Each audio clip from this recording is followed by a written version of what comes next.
Welcome to the Franchise Masters podcast, where aspiring entrepreneurs learn what it takes to find, buy, and build successful franchise businesses. My name is Drew Carpenito, and I'm your host as we dive into these fascinating behind-the-scenes stories of people who have used surprising franchises to create massive success. I'm glad you're here. Let's dig in.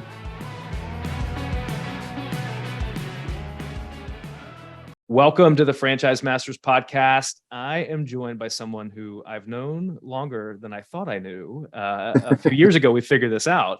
Bret Chevrier, who's a multi-unit franchise owner with ShelfGenie. Bret, welcome, my friend. Thanks, Drew. Appreciate it. So Bret's coming hot off the annual conference with ShelfGenie, and we've known each other for a long time, and we figured it out at a conference, one of these franchise shows that we used to do together. Where I think Bret, you looked at my name and I kind of looked at your name. We were kind of like, I feel like I know that name, and we figured out that Bret was looking at a company that I was working for called Advanticlean way back when, before he decided that ShelfGenie was the right thing for you. So when was that? When was that? When did you get into ShelfGenie? So at the very tail end of 2009. So I think you and I were probably talking in July or August of 2009. It's crazy. Wow. Yeah, And you were in banking before, right? Correct. I worked with Capital One, specifically doing home improvement finance, elective medical finance, mostly on the sales and marketing end. Okay, cool. So what was it that kind of drove you to want to do your own thing? So I always wanted to do my own thing. My family had a landscaping and irrigation business that we kind of grew up in, and then my uncle who had owned our family farm, and then another uncle who owned a chain of tire stores. So from a young age, I always wanted to do my own thing. But then he started working at Capital One, and things were going really, really well. And I was getting promoted and getting stock and this and that. And so, but what finally pushed me over the edge was 2008. So they had actually shut our division down. And my then fiance and now wife said, "Hey, listen, we don't have kids yet. This is probably a really good opportunity. If you're going to do something, let's do it now." So that whole one door closes and a window opens is kind of, I took that leap then. Obviously very happy I did. That's awesome. So man, that was what, 13 years ago? Yeah. Holy moly. Yeah. Wow. And were you living in Richmond at the time? No. So I was in Boston. So Capital One had a Boston office. Okay. And then my wife is from Florida, and she's not a real fan of the Boston weather. So yeah. So you moved down and have been living the good life. Yeah. Nice. And so you got into ShelfGenie 2009. Yep. Oh, yep. I'm back. So you got into ShelfGenie in 2009. So I think ShelfGenie is an interesting business model because it's one of those, like we were talking about, I think I call it a sleeper. I think, that once you peel back the onion and kind of fully understand how the business works, it's, it's pretty unique. But would you mind just giving us a quick overview about the ShelfGenie business and the business model and how you run it? Yep. So we're in the home services, market. It's specifically we do glide out shelving, which again is not like a real, I guess what we can call like an industry per se, but it's very similar to sort of like a closet type business where we kind of go in and we custom design using a 3D software, and we help people make it easier to access their kitchen cabinets, their bathroom cabinets, their pantry cabinets. And, we do all custom build and installation. ShelfGenie is great because of a few things. One, it is very much a sales and marketing business. So the home office actually build our product for us. They help train our installers. And so we're really focused on just bringing in new clients. And we're dealing with a great market segment. We're dealing with mostly women, mostly kind of baby boomers, 55 plus, semi-affluent type of buyers. And we don't have such a large project size that it's, super, I call it I wouldn't say I'd say it's recession resistant. It's nichey, but I think that's part of the best part about it, right? Is it's an amazing product. I have it in my house, and it's a great alternative to, having to replace cabinets and, kind of enhancing, the stuff you have in your house right now. Yeah. And the business model is even a little more interesting too, because you as the owner, you're not going out there and selling the jobs, right? Like the business model is designed for something else. Right. I mean, so the business model is really set up for you to build a strong design team. The owner is going to be focused on training that design team. Is going to be focused on, doing some recruiting, mentoring, but really then they're going to focus most of their time on how to drive leads. So I haven't done a design appointment probably since kind of COVID happened. A couple of years. Yeah. So you got to kind of managing the small sales team and then overseeing the operation, making sure Correct. that the installers are doing their thing, and everybody's commissioned only, right? Like it's all variable.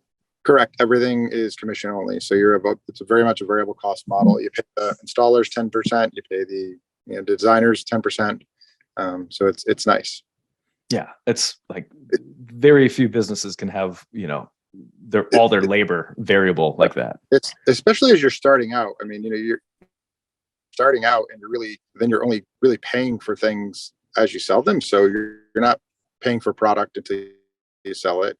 You're not paying for labor until you sell it. You're not paying commission until you sell it. So I mean, it's great, especially in the early days.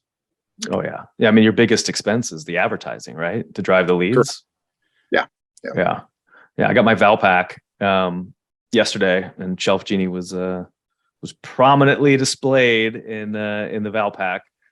Yeah. I mean, we still do a lot of traditional marketing. I mean, we're obviously doing digital things, but things like home shows and Valpaks and home magazines are still a big part of our mix. And are you in West Palm? Yeah, so I'm in a little town called Stuart, Florida, which is just north of West Palm Beach, and then we also own the Fort Myers, Naples, Cape Coral markets as well. Okay, got it. And you started in the Stuart area and then expanded to across the state into the Fort Myers and Naples area. Okay, correct. We started with just a couple territories, and then we went a little bit further south and owned all of Palm Beach, and then a little bit further north. And then there was a resale opportunity to buy Fort Myers and Naples in 2016. We did that after a little convincing of my partner, aka my wife. We did that. So. Yeah, that's awesome, man. I know you mentioned you were fighting through a little bit of the recovery after the hurricane dropped down. So what was that like? Like kind of like going through the expansion through like an acquisition and kind of managing a remote operation a few hours away. Because of the setup that ShelfGenie has, managing far away is really not that difficult. I mean, because they've got a great sort of CRM system and ERP system tied up. So everything is done sort of digitally. When you're starting up, I had to be there a little bit more. So I had to, recruit, train, mentor. So I was probably going over once a week and staying a night. But, I think, other than going over recently and helping with kind of the hurricane, I probably only go there once a month. Oh, wow. Okay. Yeah. So it took some time to kind of get the team in place, get the right people. Yeah. I mean, that's the key to any business, right? It's like finding the right people. So, you think you find the right person, you realize they're not. So the first 6 months is, it's finding the right people, getting them trained, supporting them. And, you can do a lot of that online. But a lot of times you have to be face to face and help them through their daily, jobs or whatever they're doing, and help sort of model the behavior you want them to do. So. Yeah. No, well said. Well said. How many people do you have in your organization right now?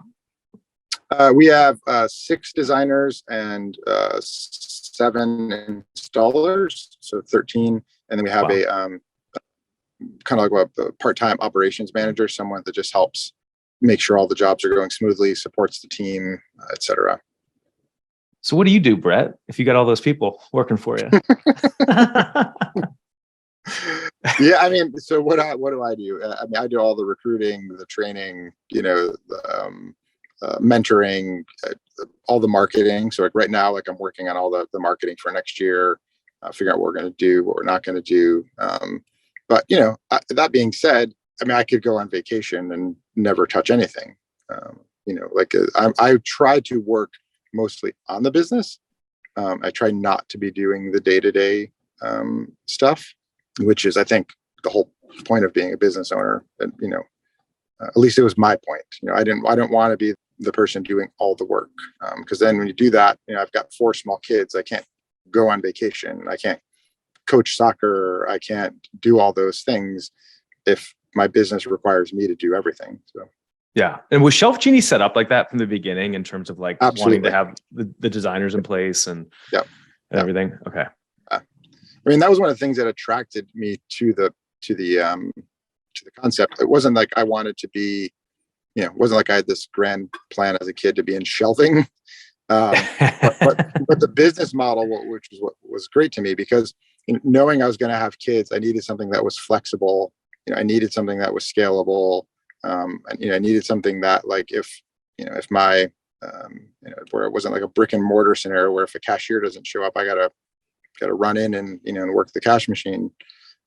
So that was one of the things that was most attractive to me, is to set up like a executive model. I'm always curious. Do you remember what your first reaction was when you heard about ShelfGenie? Were you like, what was it? I was like, this cannot actually be a business. This and when I started, I mean, there was only a handful of other franchisees. So, validation, talking to other franchisees was somewhat helpful, because they had maybe a 6-month head start on me, but there wasn't a ton of info to go on. But the previous CEO said, he's like, what I want you to do is send our website to our target market. So send it to your mom, send it to your mom's friend, send it to your aunts, or, and so when I did that, one of my friend's moms was so excited about it. She called our Connecticut franchisee and bought from him. Really? And so I was like, okay, like, this makes sense. Right. So, and then as you kind of start just digging into the math, like it made sense. But yeah, my reaction was not one of super excitement at the time. So yeah, it is. I think it's my favorite business model of all time. I almost did it down in 3 hours away down in Greenville, but I just couldn't get comfortable with the remote piece of it. Call me lazy. I mean, I don't know. Efficient. I don't know. What are the two? No, I mean, I think I don't think I would have been able to get comfortable with the remote part of it had I not already worked one in my backyard. But now, I could do one, and as long as it was like less than a 2-hour flight, I could probably do one anywhere. Really? Yeah. Are you thinking about expanding at all through acquisition? Not really, or not. I mean, not right now. I mean, I think I would be opportunistic if something popped up, but I'm pretty happy with kind of the areas we have. Yeah, that's good. That's good. You get being happy, being content with what you've built is it's a good milestone to get to. Yeah. But so I'm curious, like from a weekly routine standpoint, like have you kind of figured out some cadences and some things that have worked well for you to kind of manage your team and manage your business? Yep. So I try to make Mondays my kind of admin day. And so first thing in the morning, I'll meet with Michelle, who's our kind of operations manager, and we'll go over like our process dashboard, what's going on, what does she need help with, and so we'll kind of just make sure that we're touching base once a week. Within ShelfGenie, we have power teams, so groups of other franchisees. That's also every Monday. So we'll take an hour, and each different franchisee will lead a call. So someone talk about marketing or retention, et cetera. And then Mondays, I'll also have set up for any new designers I have, like an hour-long check-in. How are we doing on our goals? Kind of, et cetera. So that's sort of what my Monday looks like. If it's towards the end of the month, I'm running reports and seeing how our sales team's doing, seeing how our marketing's doing, getting our P&L over to our within ShelfGenie, we were purchased by Neighborly. So now we have something called a franchise business coach.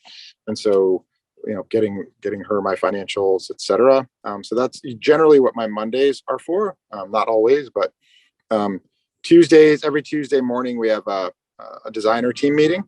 Again, any new products, anything, something, if we had a huge sale the week before, sort of celebrating that. So that's generally kind of like Tuesdays. I also like to take Tuesdays if I'm going to do any sort of like ride along with a designer, whether it's somebody new or existing. So those are really the 2 days I kind of block off. And then, the rest of it is somewhat driven by what's, going on.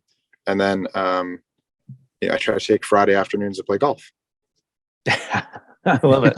I love it. Enjoying the Florida life. Good for you, man. Yeah. And, I think it's important. You've got young kids and, so you're working a lot, and then you've got, your family responsibilities, and your weekends, at least mine, are chewed up with all the different types of activities and stuff. And so, the few times that I've hit a little bit of burnout or stress or whatever, it's usually because I'm literally taking no time for myself. So I now just try to schedule that in. And does it work every week? No. But most times it does. Yeah, that's awesome. So you kind of structured in some fun time to unplug time. End of the week.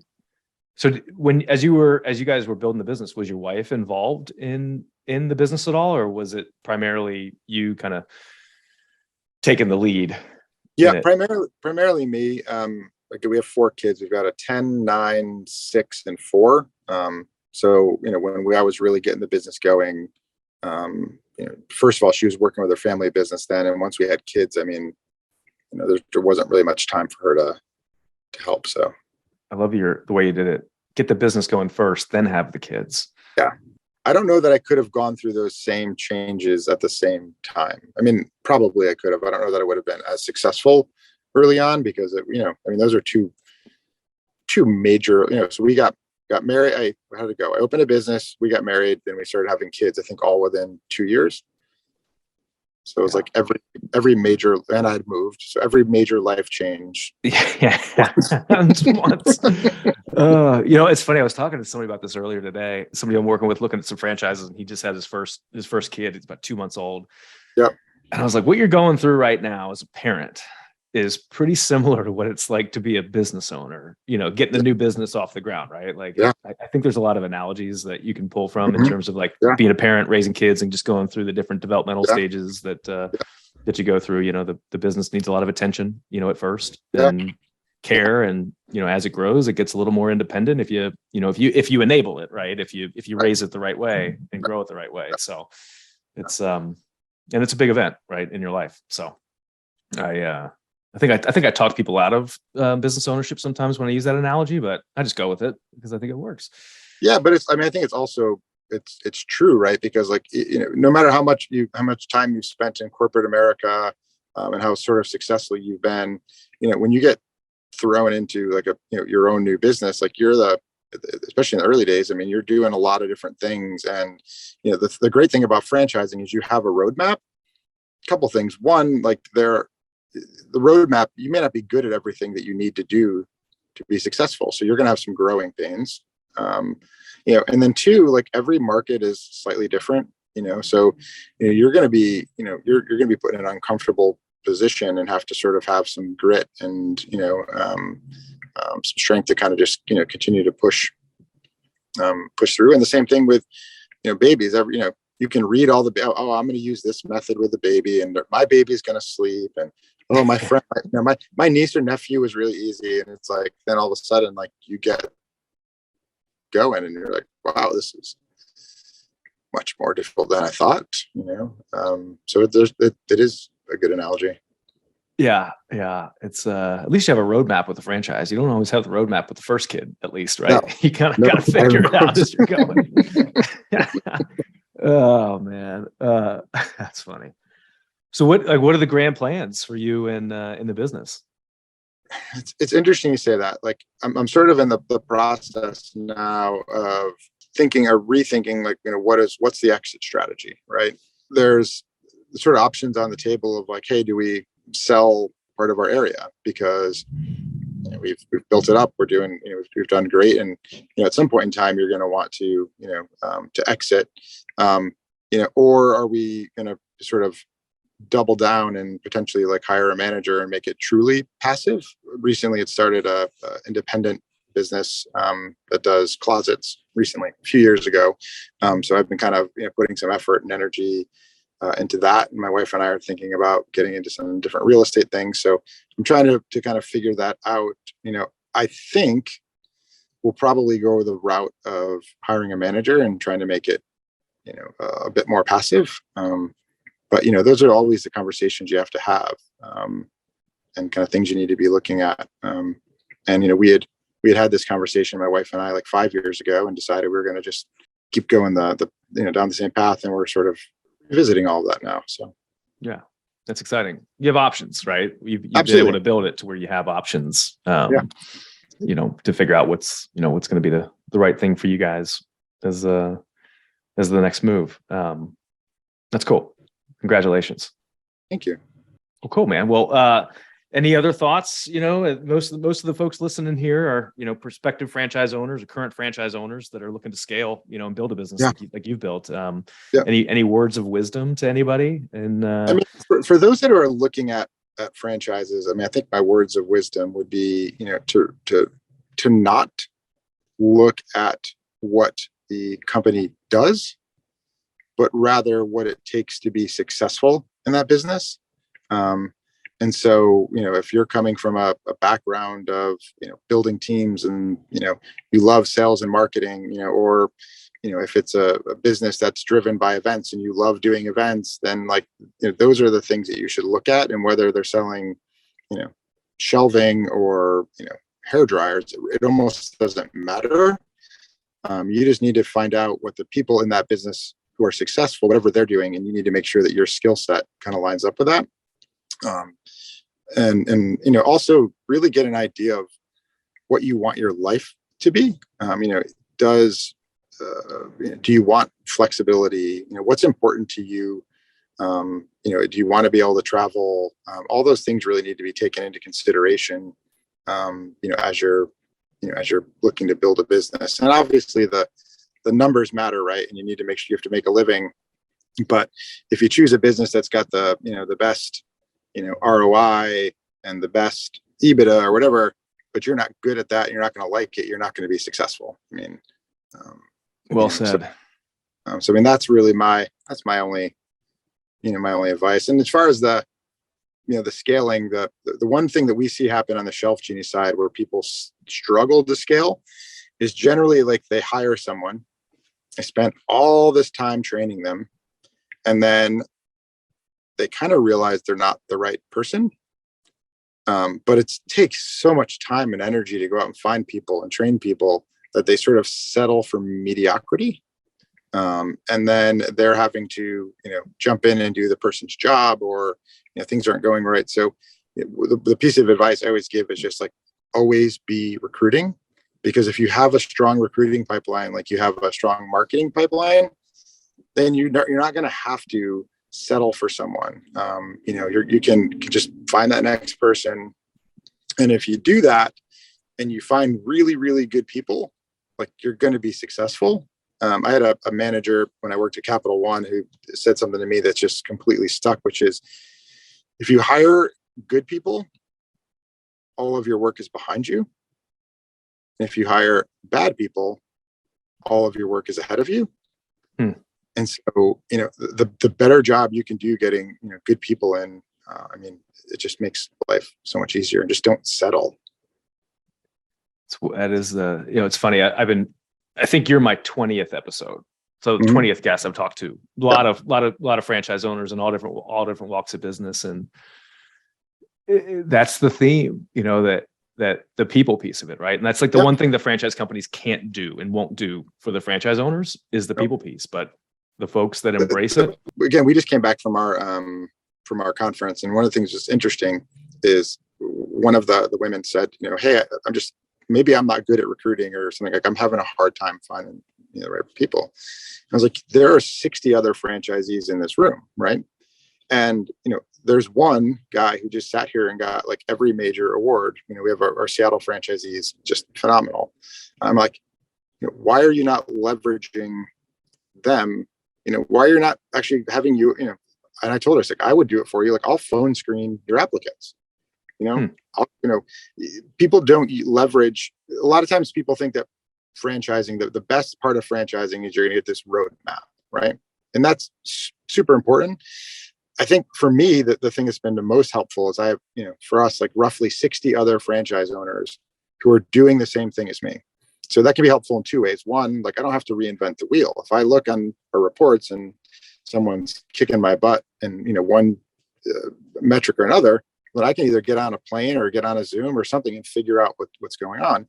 The second part is, if you're struggling, you're having a bad day, like, you can call people who go through the same thing as you. So there's this support system. People just don't use it enough. At least in my experience, they don't. And what have you done that you found effective to build relationships with other franchise owners to, be able to, bounce some ideas off of and, get some advice on some things you're thinking about?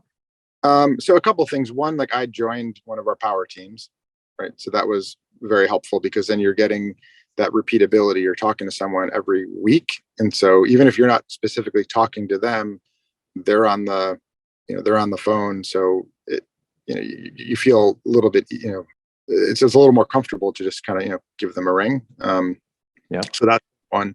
Two, and this was pre-COVID, and I'm getting back into this. I used to go on one visit a year. I'd go find a franchisee that was doing well, and I would just call them up and say, "Can I come in for 2 days?" And just sort of shadow you. And then three, using the conferences, right? I mean, you're going to get material from your franchisor that's going to be helpful to your business, but the biggest thing you can do is network with the people who are doing well. If someone's got a great installation team or a great design team, or they've got a really effective marketing, utilizing that time there where you're all thrown together to build a couple key relationships, I think is huge. Yeah. So you make a conscious effort. Like, you have a very, not very diligent, but you put the effort into building the relationships and being able to, I'll give you an example for this week. We have a franchisee that's not too far from you down in Wilmington. And they're doing fantastic, penetrating some of these like senior living folks. So like, that was on my list of like, I need to dive in onto how they're doing that. Our Seattle franchisees had a ton of success with TV recently, and I'd failed at TV in the past. So again, I wanted to get a little more granular, like, exactly what are you doing? What are the differences? And so now I have two things that I can kind of focus on when I come back. But I was very thoughtful about what I wanted to get out of that time. So. That's not Wes Barefoot. That's his better half, crushing it out there. Wes takes all the credit, but Kelly makes it go. Wes is in one of my power team kind of things as a consultant, and that we always give.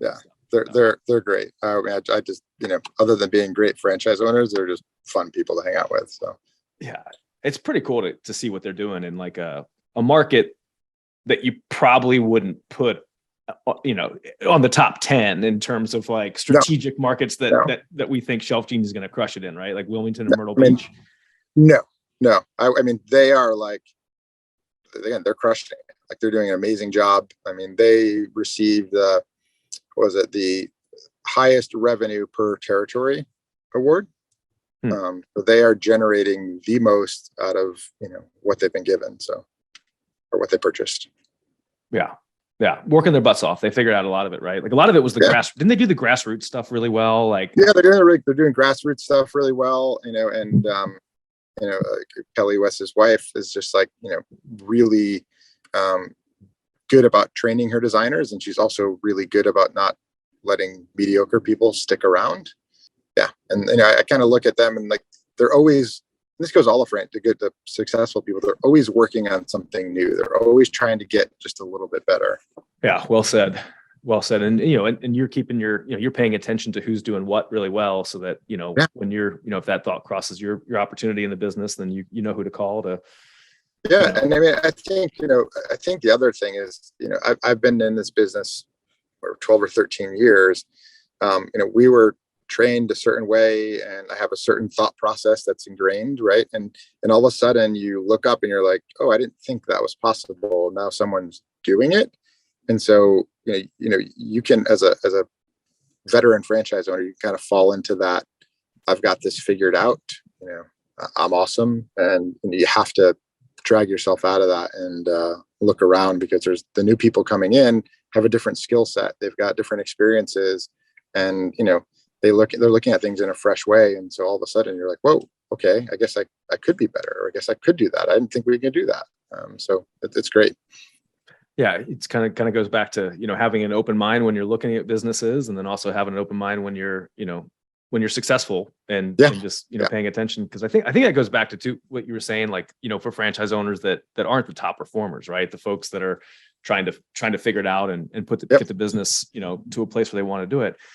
They have access to all these franchise owners who have, done it before them and figured this stuff out, but they have to be open. Like their mindset has to be in a place where they're going to hear what somebody tells them versus, the judging, whatever, dismissing it pretty quickly, right? They gotta, so much of it. The interesting thing, like, this goes from when I was at Capital One to, ShelfGenie, to anything.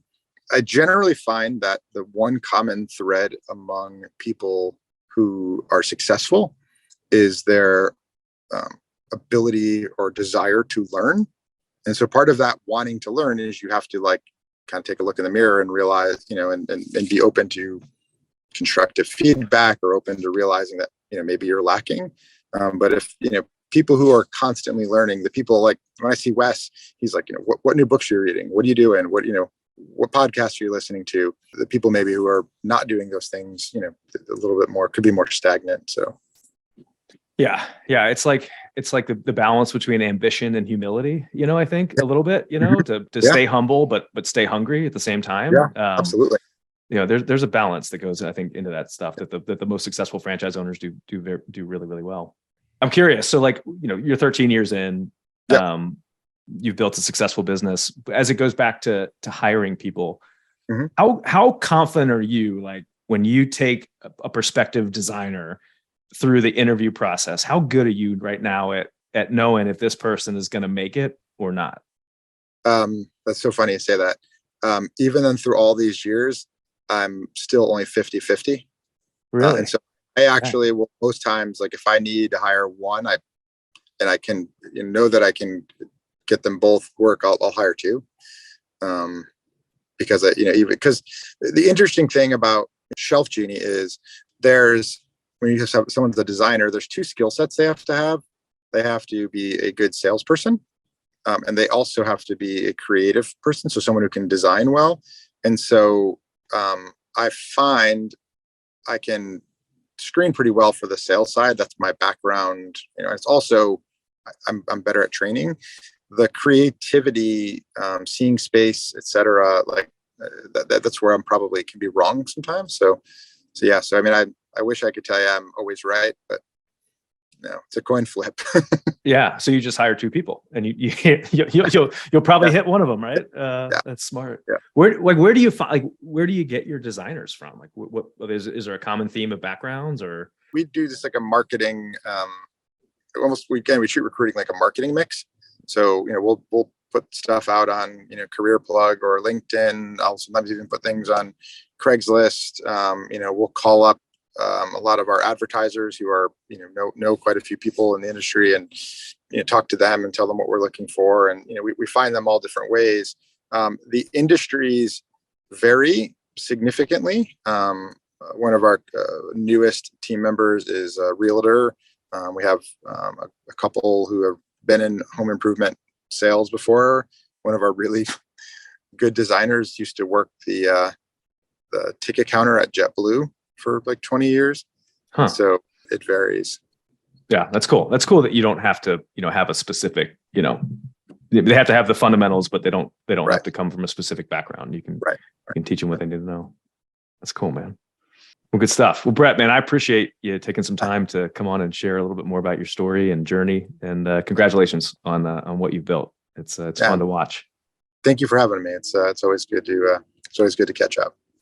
Yeah, absolutely, man. All right, I'll let you roll. Have a good one.